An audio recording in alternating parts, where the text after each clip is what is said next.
오늘 함께 은혜 받을 말씀은 히브리서 6장 13절부터 15절까지 말씀 보도록 하겠습니다. 히브리서 6장 13절부터 15절까지 말씀 제가 봉독하겠습니다.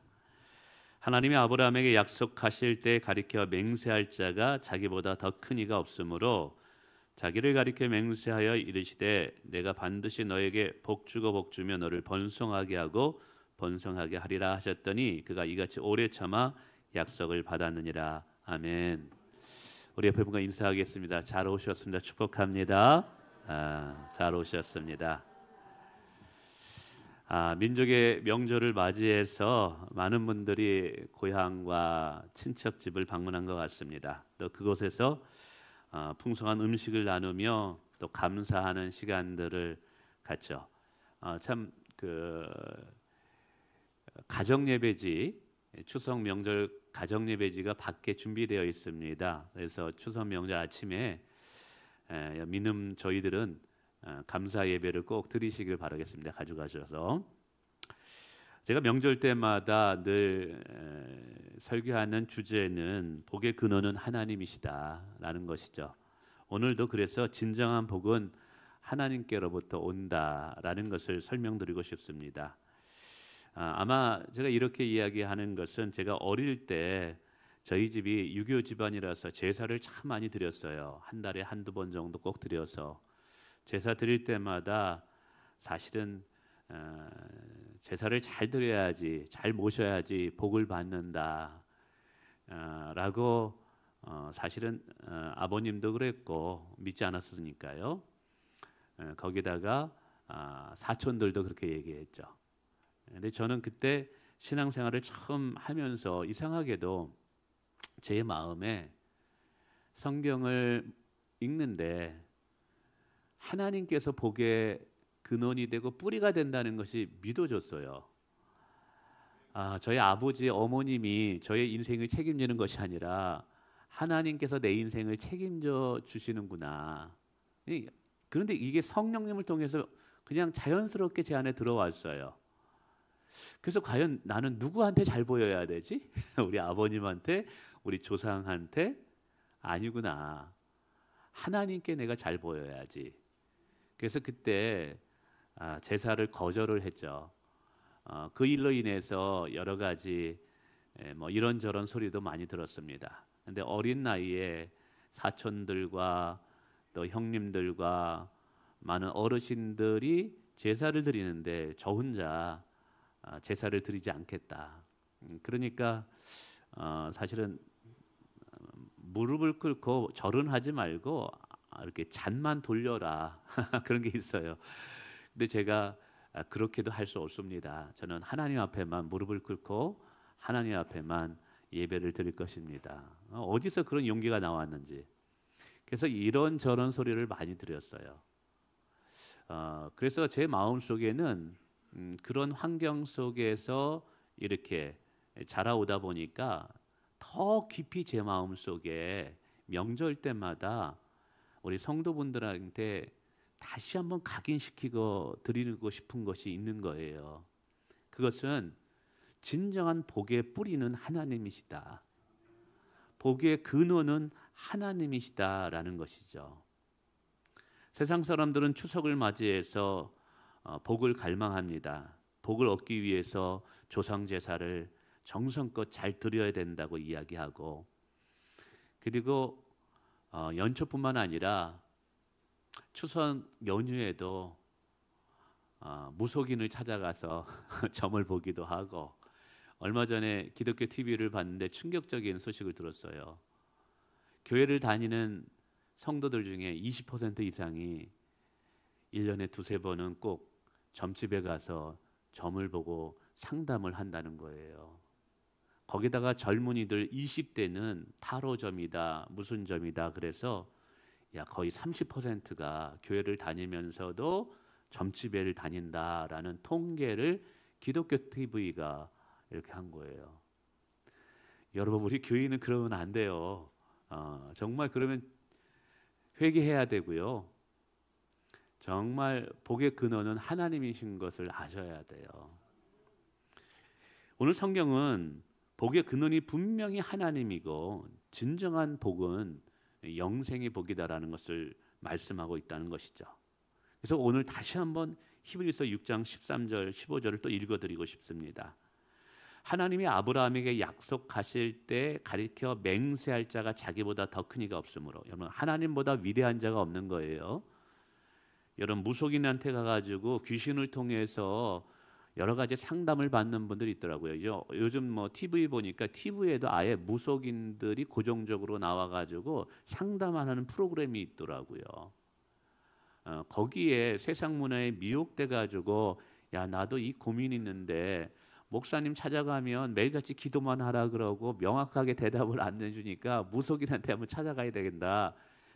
여러분 기도가 정답이에요. 말씀대로 순종하는 것이 여러분 이게 복의 지름길이에요. 성경은 무속인에게 찾아가는 것이 패망에 이르는 길이다. 부정한 것이 되는 것이다. 하나님께 저주와 멸망을 받을 짓이다 라고 분명히 이야기하고 있어요. 그래서 오늘 하나님은 하나님 자신이 가장 위대한 분이기 때문에 자신의 이름을 걸고 아브라함에게 맹세를 하고 축복을 약속했어요. 내가 반드시 너를 복주고 복주며 너를 번성하게 하리라. 할렐루야. 사실 아브라함의 형편은요 자녀도 없었어요. 땅도 없었어요. 인간적으로 볼 때 희망도 소망도 없었어요. 근데 오늘 하나님께서 이 약속을 하여 주셨고 아브라함은 뒤에 보니까 그같이 이가 오래 참아 이 축복의 약속을 받았다라는 것이죠. 그래서 아브라함은 믿음의 조상이 되었고 하나님은 아브라함에게 한 축복을 이스라엘 전체를 일으키는 축복자로 세울 뿐만 아니라 마침내 예수 그리스도를 통하여 오늘 그 축복이 우리에게도 흘러오게 하셨다라는 것이죠. 아브라함을 통해서 온 민족이 복을 받게 해야겠다 약속했는데 창세기 12장 1, 3절에요. 근데 그것이 예수 그리스도를 통하여 오늘 우리가 영적인 아브라함의 자손이 되어서 우리가 그리고 온 열방이 진짜 하나님의 복을 받도록 그 약속이 성취되게 하셨다라는 것이죠. 이것은 곧 우리에게 명확하게 가르쳐 주는 것이 있어요. 하늘로부터 오는 진짜 하나님의 복은 사람들이 만들어내는 것이 아니라 하나님께서 우리에게 주시는 것이다. 할렐루야. 많은 사람들은 추석 명절을 맞이해서 정말 복이 얻기 위해서 이런저런 노력을 하죠. 앞에서 말씀드렸지만 제사를 잘 드려야지 복이 온다고 믿어요. 저희 아버님도 예전에 믿지 않았을 때 그랬어요. 집은 어려운데 시골에서 농사 지는데 뭐가 있겠어요? 봄철에 보릿고개라고 있어요. 그때는 쌀밥도 못 먹는 그때였어요. 그런데도 한 달에 제사를 2번씩 이상씩 되니까 1년에 한 15, 20번씩 제사를 드리는 거예요. 근데 그 제사 날에는 진짜 보지도 못했던 고기가 막 올라가고 그러니까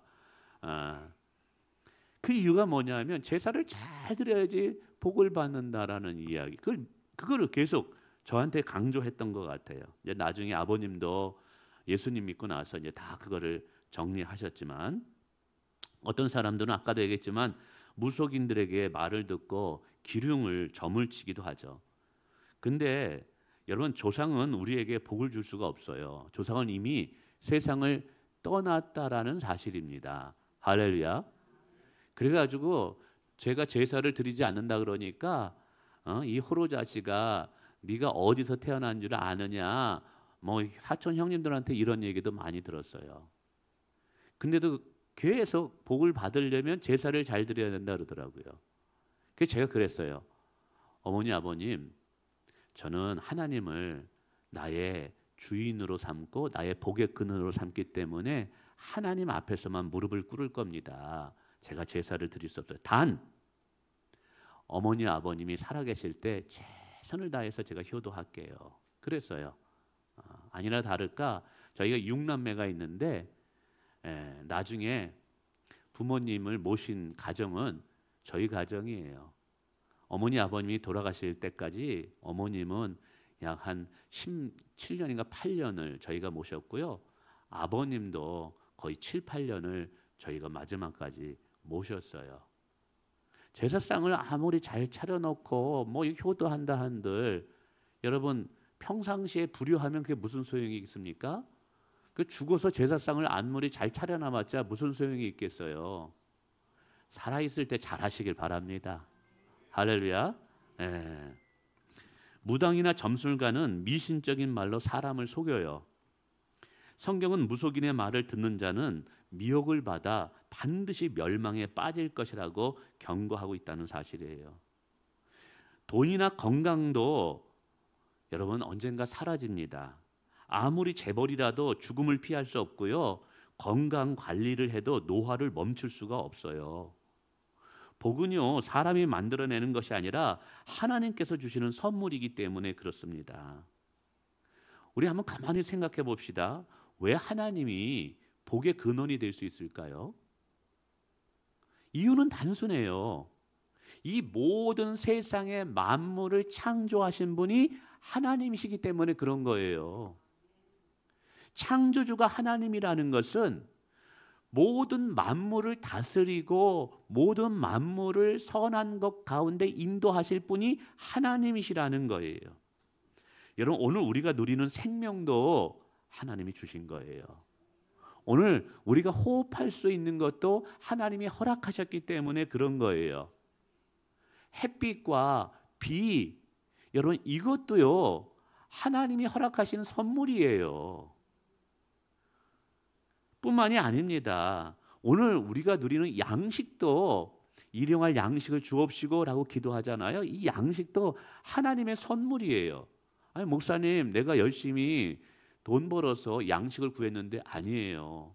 우리에게 일할 수 있는 건강을 주신 것도 하나님이시고 일할 수 있는 기회도 주신 것도 하나님이에요.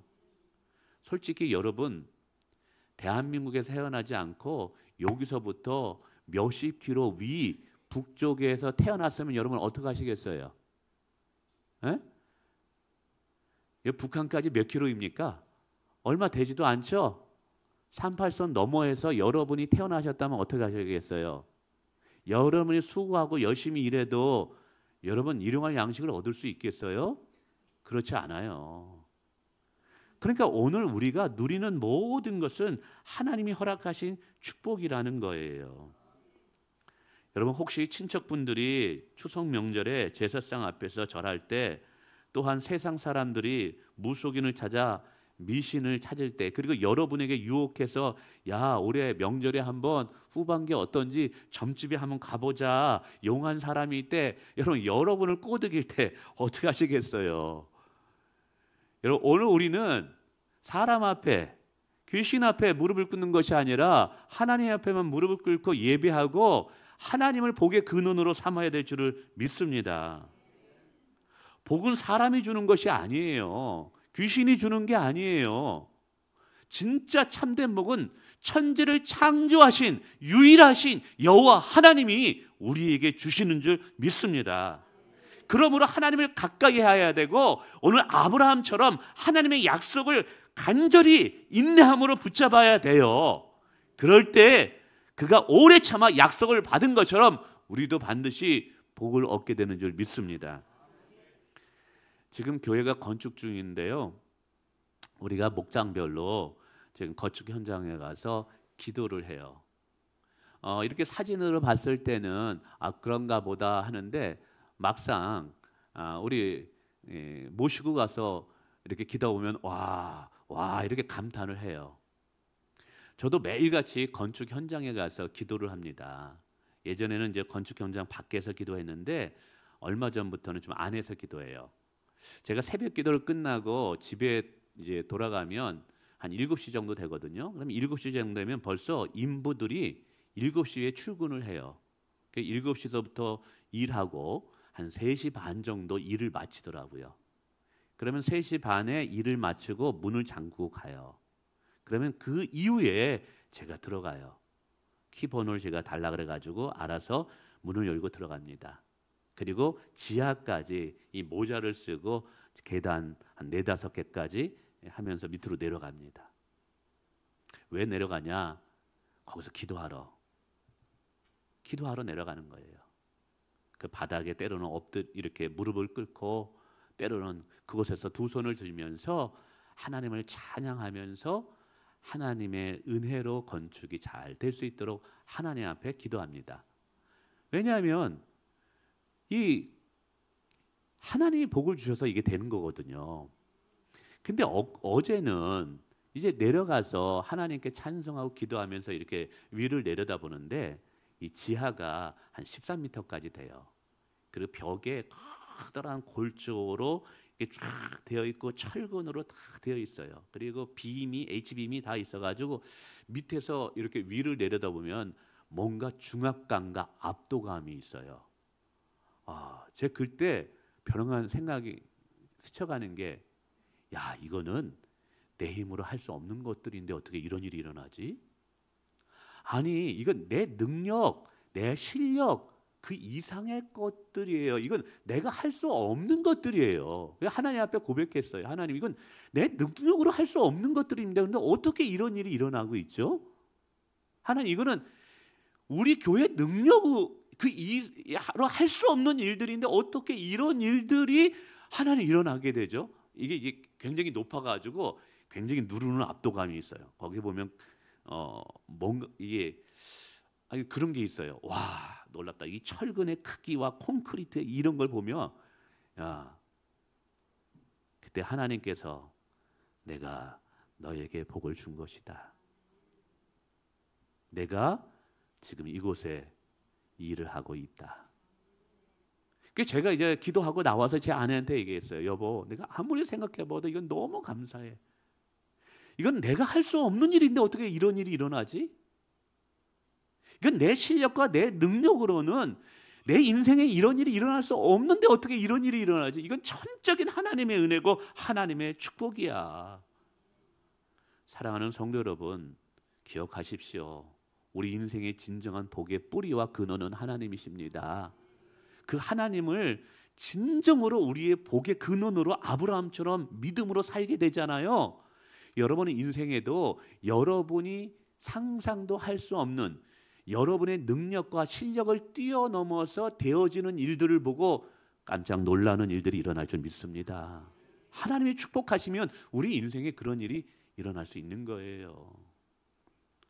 두 번째, 본질적인 축복, 그것은 영생의 복임을 기억하시길 바랍니다. 세상 사람들은 흔히 복을 이렇게 정의합니다. 사업이 잘 돼서 돈을 많이 버는 게 복이야. 아무도 아프지 않고 건강하게 오래오래 행복하게 사는 것이 복이야. 자녀들이 성공하고 잘 되는 것을 보는 것이 복이야. 물론 이거 축복 많습니다. 그리고 하나님께서도 이런 복을 주실 수 있습니다. 이런 것들 소중해요. 근데 기억해야 될 것은 이러한 축복들은 하나님께서 예수님을 통하여 우리에게 주고자 하는 가장 본질적인 복은 아니라는 거예요. 왜냐하면 앞에서 언급한 이런 축복들은 영원하지 않기 때문에 그래요. 영원하지 않기 때문에 그래요. 돈은 경제 위기나 사고나 질병으로 순식간에 없어질 수 있어요. 건강은 아무리 지키려고 해도 노화가 됩니다. 막을 수가 없어요. 어느 집사님이 신방을 갔는데, 목사님 이쪽에 노화가 너무 많이 됐다 그래가지고 저도 느낍니다. 요즘 거울을 보는데 왜 이렇게 빨리 늙어가는지 모르겠어요. 이게 이거 막을 수가 없어요. 머리숱이 빠지는 거, 이거 막기가 쉽지 않더라고요. 이게 그래가지고 우리 또 어느 분이 가보라 그래가지고 이 뒤에 거를 빼가지고 여기다 씌우면 된다 그래가지고 상담을 받아왔어요. 그랬더니 얼마가 듭니다 했는데 그냥 놔두기로 했습니다. 이게 어느 사업하시는 분이 그런 얘기를 하더라고요. 내가 부자가 되면 최고의 행복을 얻으리라. 그래서 힘을 다해 젊은 시절부터 돈을 벌었대요. 그래서 어느 정도 굉장한 부를 쌓았다고 합니다. 근데 정작 마지막에 말년에 병이 든 거예요. 그래서 침상에 들어놓으면서 죽음의 시간을 기다립니다. 근데 그분이 이야기하기를 내가 평생 쫓았던 돈이 지금 내게 무슨 소용이 있나. 돈이 나를 지켜줄 수 없구나. 돈이 내 영혼을 보존할 수 없구나. 세상의 복은요, 물론 그것도 하나님이 주십니다. 그러나 세상의 복은 죽음 앞에서 힘을 잃게 돼요. 세상이 주는 복은, 그리고 세상의 복들은 죽음 앞에서 힘을 잃게 됩니다. 이거 쳐버려가지고 이게 날아가 버렸네. 제가 좀 흥분을 한 것 같습니다. 이게 하나님을 복의 근원으로 삼아야 돼요. 그래야지만 됩니다. 이게 제가 며칠 전에 그 TV에서 그냥 교회 다니는 사람들이 무속인 찾아간다는 거 보고 얼마나 불화통이 났는지 내가 그냥 그렇습니다. 어쨌든 여러분, 하나님께서 주시는 복은 세상의 복과 달라요. 왜냐하면 영생의 복이기 때문에 그렇습니다. 하나님께서 우리에게 예수를 통하여 진짜 주고자 하는 복이 영생의 복이에요. 요한복음 17장 3절에 말합니다. 영생은 곧 유일하신 참 하나님과 그의 보내신 자 예수 그리스도를 아는 것이라. 요한복음 10장 10절에도 말합니다. 내가 온 것은 양으로 생명을 얻게 하고, 이게 영생을 얻는 거죠. 그리고 영생으로 말미암아 더 풍성하게 우리의 삶을 윤택하게 만들기 위함이라는 거예요. 그래서 영생의 복이야말로 하나님께서 예수님을 통하여 우리에게 주시고자 하는 가장 본질적인 축복이다. 가장 진정한 복이라는 것이죠. 근데 영생의 복에는 크게 세 가지를 포함하고 있습니다. 하나는 죄사함의 복입니다. 우리가 아무리 착하게 살아도 죄의 문제를 스스로 해결할 수는 없습니다. 그래서 하나님께서 예수님을 이 땅에 보내셔서 십자가를 지게 만든 것이죠. 그래서 그 예수 그리스도를 믿는 자는 죄사함을 받느니라. 예수의 이름을 부르는 자는 구원을 받으리라. 할렐루야. 그래서 그리스도 안에 있으면 누구든지 죄인이라고 정죄함을 받지 않아요. 바로 영생의 복이라는 것은 예수 믿어 죄가 사함받는 복이라는 거예요. 두 번째, 하나님의 자녀되는 복이에요. 여러분, 영생의 복이라고 생각했을 때 영생은 단순히 오래 사는 것만을 의미하는 게 아니에요. 진정한 영생의 복이라는 것은 하나님의 자녀로서 하나님과 함께 영원히 동행하는 삶이야말로 진짜 영생의 복인 줄 믿습니다. 하나님을 나의 아버지라고 부르며 살아가는 권세 있는 삶이야말로 영생의 복이라는 거예요. 그 성경은 말합니다. 영접하는 자, 곧 그 이름을 믿는 자들에게는 하나님의 자녀되는 복을 주셨다. 할렐루야. 그래서 영생의 복에는 하나님의 자녀, 하나님의 자녀라는 축복을 얻은 거예요. 뿐만 아니라 영생의 복에는요, 천국에 들어가서 예수님과 영원하게 함께 사는 영생 복락을 의미하는 거예요. 여러분, 세상의 재물은 죽으면 가져갈 수 없어요. 이건 제 얘기가 아니라 솔로몬이 이렇게 얘기한 거예요. 많은 돈을 모아봤자 그것이 내가 죽으면 누구 것이 되겠느냐. 내가 큰 업적을 만들어 놓아봤자 내가 죽으면 그 업적이 누구 것이 되겠느냐. 그러나 영생의 복은 죽음을 넘어 영원한 천국에까지 이어진다라는 거예요. 세상의 복은 죽음 앞에서 다 무너지고 끝나지만 영생의 복은 죽음을 넘어서게 한다는 것이죠. 죽음을 넘어 부활에까지 주시는 줄 믿습니다. 여러분, 죽음도 그리스도 안에 있는 영생의 복을 빼앗아갈 수 없어요. 세상의 복은요, 다 시간과 공간이라는 한계 안에 갇혀 있어요. 앞에도 말씀드렸지만 돈은 언젠가 다 누군가에게 넘어갑니다. 여러분의 것이 다 끝까지 되지 못해요. 건강도 죽음 앞에서 다 무너집니다. 나를 그렇게 사랑하는 자녀도 나 대신 죽을 수 없어요. 이처럼 세상의 복음 죽음 앞에 무력하다라는 것이죠. 죽음은 세상의 모든 것을 빼앗아 버립니다. 그러나 영생의 복은 달라요. 영생의 복은 하나님으로부터 연결되어 있기 때문에 죽음조차도 끊을 수 없다라는 거예요. 제가 이렇게 설교해도 또 어떤 분은 목사님 영생의 복도 좋지만 지금 당장 돈이 필요해요. 지난주 목요일 날 목요 기도 이렇게 뜨겁게 건축 기도 끝나고 이렇게 은혜 받은 거 써놓으라고 붙여놨거든요. 그때 어느 분이 뭐 은혜 받았다고 하고 끝에 썼더라고요.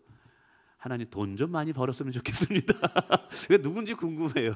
은혜 받은 거 적어놨더니 하나님 돈 좀 많이 벌었으면 좋겠습니다. 그러니까 솔직한 마음이기도 합니다. 또 몸이 아픈 분들은 건강이 우선이야 라고 말하죠. 자식 때문에 속앓이 하는 분들은 자식이 잘 됐으면 좋겠어. 여러분 이게 중요하지 않다는 말을 하는 게 아니에요. 이거 중요합니다. 그리고 하나님이 우리에게 복에 복을 더할 때 이런 복도 주십니다. 그러나 제가 지금 말씀드리는 것은 본질적이고 근원적인 복이 무엇인지를 기억하라는 거예요. 왜냐하면 세상이 주는 복이 전부라고 착각한다면 마지막 죽음의 순간에 그리고 죽음 이후에 하나님의 심판대 앞에 섰을 때 이 세상의 가장 좋은 복들이 우리의 영혼을 책임지지 못한다는 사실이에요. 아멘. 이 세상의 돈이, 이 세상의 성공이, 이 세상의 출세가 내가 하나님의 심판대 앞에 섰을 때 내 영혼을 보장하지 못한다는 거예요. 왜? 영원한 것이 아니니까. 저는 여러분이 잘 됐으면 좋겠습니다. 자녀들도 복을 받고 건강도 하시고 사업도 잘 되길 원합니다. 그러나 거기에만 몰두하면 안 된다라는 것이죠. 가장 본질적인 복은 뭐냐면 예수님을 믿어 예수님과 동행하여 영원한 생명의 복을 우리가 소유해야 된다는 사실입니다. 할렐루야. 이게 중요해요. 왜냐하면 영생의 복은 죄의 문제를 해결하거든요.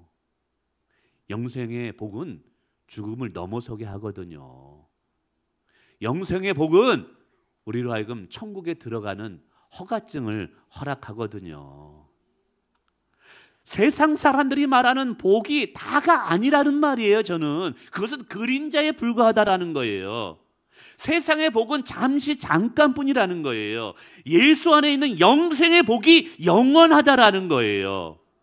그러므로 이 추석 명절에 우리가 붙잡아야 될 것은 잠깐 동안의 복이 아니라 영생의 복을 붙잡아야 된다는 거예요. 이것을 붙잡고 하나님을 가까이 할 때 나머지 것들은 하나님이 채워주시더라는 거예요. 할렐루야. 이게 중요해요. 제가 왜 이렇게 말하냐 하면 마귀라는 놈은 우리에게 어떻게 유혹하냐면 영생의 복도 너 얻고 그런데 동시에 선택을 요구해요. 세상의 성공의 복을 동시에 선택하게 만들어요. 하나님이 축복하실 때는 이 둘 다 얻게 하시지만 마귀는요 반드시 우리를 시험할 때 이 두 가지를 저울 때 올려놔요. 그때 우리 뭘 선택할 거냐 이 말이에요. 세상의 성공과 세상의 스펙을 위해서 믿음을 버릴 것이냐 예수 그리스도를 버릴 것이냐 둘 중에 하나 선택할 때가 온다 이 말이에요. 여러분 오늘 우리가 목에 칼이 들어와도 생명을 잃어버리는 한이 있더라도 영생의 복을 놓쳐서는 안 돼요. 아멘. 근데 놀라운 것은 세상의 것을 포기하고 하나님의 것을 붙잡잖아요. 그러면 하나님께서 우리를 보고 그러한 우리를 보고 너 테스트에 합격됐다. 너 자격 있다 하시고 나머지 세상의 것들도 우리에게 맡겨주시는 줄 믿으시길 바랍니다. 그러므로 세상의 복이 우리에게 들어오는 거예요.